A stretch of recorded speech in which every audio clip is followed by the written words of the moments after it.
আপনার পশু জবাই করার পর আপনি যে কসাই নির্ধারণ করেছেন, নিয়োগ দিয়েছেন, সে কসাই এটা শুরু করে, আপনার দায়িত্ব হলো কসাইকে থামানো। এগুলো যদি আমরা না করি তাহলে আমাদের কোরবানির গুণগত মান কমে যাবে, সওয়াব কমে যাবে, বরং কোনো কোনো ক্ষেত্রে গুনাহ হতে পারে আমি যদি পশুর অহেতুক কষ্ট দেওয়ার কারণ হয়ে পড়ি। অনেকে কোরবানির এক পশুর সামনে আরেক পশু জবাই করে এবং জবাই করা পশুর পরিপূর্ণ নিঃশ্বাস না যেতেই পশুর চামড়া ছেলানো শুরু করে। এটা সঠিক কিনা?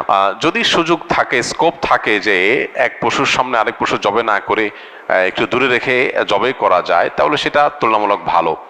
সবসময় সুযোগ থাকে না, বিশেষ করে অনেক পশু এক জায়গায় থাকলে, বিশেষ করে আপনার বড় বড় আপনার স্লটার হাউসগুলোতে যখন পশু জবাই হয় তখন এটার এভাবে মেনটেন করা সবসময় সম্ভব হয় না, কিন্তু স্কোপ থাকলে কর্তৃপক্ষের সেই ব্যবস্থা করাটা উত্তম, এতে কোনো সন্দেহ নেই। কারণ একটা পশুর সামনে আরেক পশুকে যখন জবাই করা হয় ওই পশুটা খারাপ ফিল করে, অপ্রয়োজনে তাকে তো খারাপ ফিল করানোর দরকার নাই। যতটুকু প্রয়োজন তাকে জবাই করে খাওয়ার ব্যবস্থা আল্লাহ তাআলা রেখেছেন, তার শরীরে আপনার রিজিক আল্লাহ তাআলা রেখেছেন, আপনি খাবেন, কিন্তু প্রয়োজন ছাড়া তাকে অহেতুক কষ্ট দেওয়া সেটা শরীয়তে নিষিদ্ধ। নবী সাল্লাল্লাহু আলাইহি ওয়াসাল্লাম বলেছেন, তোমরা যখন জবাই করবে ফাহসিনু যিবহাতা, তখন যেই পশুটাকে জবাই করছো তার প্রতি অনুগ্রহ করো। কিভাবে অনুগ্রহ করো? অহেতুক কষ্ট দিও না, যে কষ্ট না দিলে চলে সেটা কেন দিতে যাবে। এই জন্য তিনি বলেছেন তোমরা জবাই করার আগে চাকু বা ছুরি ভালো করে ধার দিয়ে নিবে, কারণ ভোঁতা ছুরি নিয়ে তুমি যদি জবাই করতে যাও তাহলে তাকে বেশি কষ্ট দিতে হবে। বেশি কষ্ট দিয়ে কেন তুমি তাকে জবাই করবে যেটা কম কষ্ট দিয়ে করা সম্ভব। এই জন্য এই জিনিসটা একটা গুরুত্বপূর্ণ দিক। আরেকটা হলো যে পশু জবের পর যে তার চামড়া ছেলা শুরু করা প্রাণ বের হওয়ার আগে, খুবই গর্হিত কথা। যে হাদিস একটু আগে আমরা বললাম সেই হাদিসের আলোকে বোঝা গেল কোনো প্রাণীকে প্রয়োজন ছাড়া কষ্ট দেওয়া এটা গুনাহের কথা।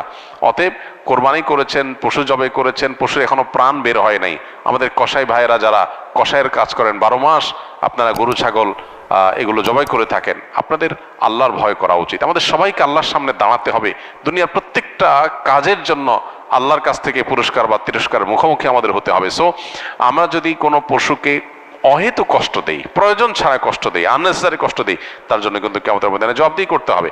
একটা পশুকে জবাই করেছেন, তার শরীর থেকে রক্তগুলো বের হবে এবং স্বাভাবিকভাবে তার প্রাণ বের হয়ে যাবে, সেজন্য আপনি অপেক্ষা করতে হবে।